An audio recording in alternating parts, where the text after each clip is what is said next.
G'day, Tragic here. Boom, boom, boom. Look, I know it looks like I've been doing nothing but box openings for ages, but just that time of year, for me anyway.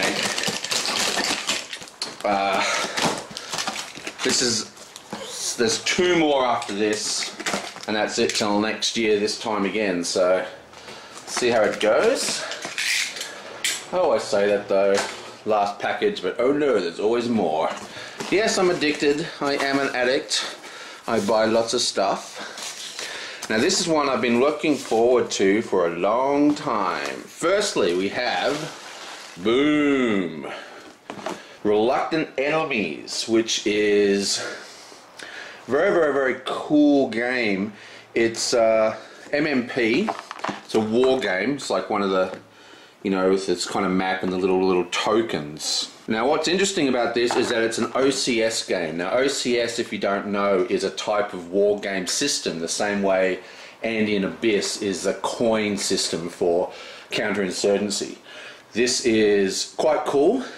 This is, I'll open it in a sec, but awesome. Then we have Helios, which is another sort of I don't know really how you describe it. It's a Euro, obviously. You play like these sort of space elves that kind of worship the sun. Interesting game. It has some thematic inconsistencies, but I don't really care about theme very much in games. But the real star of what I like is, bam, Conquest. Now note, weird, the little tiny weird box, and we have 1, 2, 3 times the lady. Check to see if there's anything else in here. Oh yeah, boom. The final Pathfinders for Rise of the Rune Lords. And looks like I've got a promo of some sort here as well. Goblin Plate. Nice. So that is it. I now have the complete Pathfinder for Rise of the Rune Lords, so I'll probably do a playthrough of that now. Is there anything else in here? I don't think so. Wow, that was a big package. So, Pathfinder, Rise of the Rune Lord. Now, this is a game that the sequel's out now, like I don't know what it's called. Pirate Cove or something's out. Now, I'll open one of these to have a look-see. Now, what's interesting about this is this is kind of like a throwback to the old LCG formats, as in like you need to buy 3 copies to get a full set. Most of the cards in this set are actually in singles, which means you have to buy all of them. This is the new 2 manual system that FFG started to use, where you have, first time I saw it was in Eldritch Horror. You have a heavy duty rules reference sheet, or book in this case, and then you have like a light sort of quick start learn to play guide that has the basic rules, and then all the referencing is in here. It's a really good format. I was a little skeptical about having multiple manuals, but it's actually turned out to be really cool. This game has lots of token generation in it, and you have these tiny little weeny token cards. We've got Snotlings. Wow, they're very gloss. Guardsmen. Cultists. Oh yeah, Chaos. Chaos forever. Bring on the mighty Slaanesh. Slaanesh, and Slaanesh is my favourite, followed closely by good old Tzeentch. Slaanesh and Tzeentch, man. The Chaos Gods of awesomeness. And well, this is the game here. These are the cards. It's got a pretty boring back. Very gloss cards, unusual. Some rule sheets. And boom! Captain. These are the leaders. So this is kind of like, I'm going to do a video on this eventually. These are the leader cards. There's my baby. But the art is just off the chain. These are the planets that you fight over.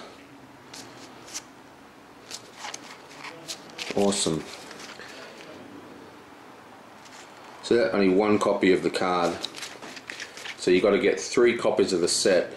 But some of these sets, like these cards here, so they've got this little mark here, that means they're assigned to the leader. So unlike a Netrunner, where you have, you know, the ID that have their power, they've also got 2 sides. They've got the normal side with the power, and then you've got the bloodied side that has no power. But not only like Netrunner and all that kind of stuff, you've got the heroes. Each hero comes with a specific set of cards that only can be played with that hero, kind of like its own little squad. And then you have normal deck building for the rest of it. It's a really cool system. It's kind of like a cross between Netrunner and Star Wars, but so it's sort of like Star Wars, and you have squads, but the squads are only linked to your ID. Now, the boxes are quite small, so you can't use them as storage anymore, but that's fine. I use a different method to store my cards. But yeah, wow, that's so awesome. I've got a whole bunch of people coming over tomorrow for Netrunner and Doomtown, but I think we're just going to chuck Netrunner out and play Conquest in Doomtown. Oh yeah! Oh, we're also going to play Xayah. And Helios. Now Helios is a very, very cool game. I've played this quite a number of times, but just like on a demo version, because I know a guy who is involved with the beta testing, or the play testing as they call it in the board game world. Nice little manual. It's got beautiful, absolutely insanely good looking art. You know, being typical, look at that, typical Z-Man quality games. Now, each person has their own board, that's why there's so many. Weird. But that's supposed to go like this in here. Anyway, so this is Helios. Basically, probably easiest if I just show you through the manual actually. Each player has it's all about the player area. Like there's probably a setup diagram here somewhere. Or not. Anyway, very, very cool game, lots of decision points. But like I said, it has a kind of weird... See, basically you're worshipping the sun, but the players can actually control the position of the sun. And that doesn't make a lot of sense, you know? But who cares? Like I said, ooh, damage on the... Ooh, bit of box damage. Oh, well, it doesn't matter. Helios! Very, very keen for that. And of course, finally, Reluctant Enemies, which I'm hugely keen to play. Now, I play a lot of war games, but I don't really play them much on the channel because they're very, very boring to look at. But this is sort of like an introduction to this system. So if you haven't played an operational combat game, this is a good one to start. And this is why I bought this game, because I want to try and get one of my friends hooked on it. And then we can, you know, play the good, more complicated ones. See, classic war games. See, it doesn't have it's got a paper map. A lot of these war games, you can actually get much larger versions of the map from Zazzle, which is like a online poster store. Syria, Palestine. It's never any war in Syria and Palestine. That's like peaceful area, no? But as you can see, lots and lots of units. You have tanks and planes. We've got fuel reserves, and this is not so much a complicated game. It does have a bit of dice in it, but not really. Give us one little tiny die.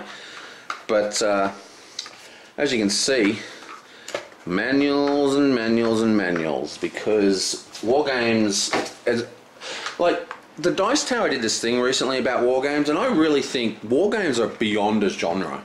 I think it's a type of game the same way, you know, these kind of games here are different from board games. These kind of collectible card games, they're different from board games. Or games like 40k, miniature games, are different from board games. And actual games like this, you know, these war games, it's more than a genre. It's an actual archetype, I guess, a type of game. Very, very different. But this is very, very, very good.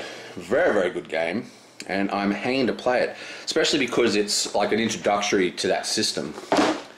Bam! Oh, my desk is such a mess. There you go. Helios, Reluctant Enemies, Pathfinder, Conquest. Anyway, some actual videos that you might be interested in seeing are coming soon. Catch you later.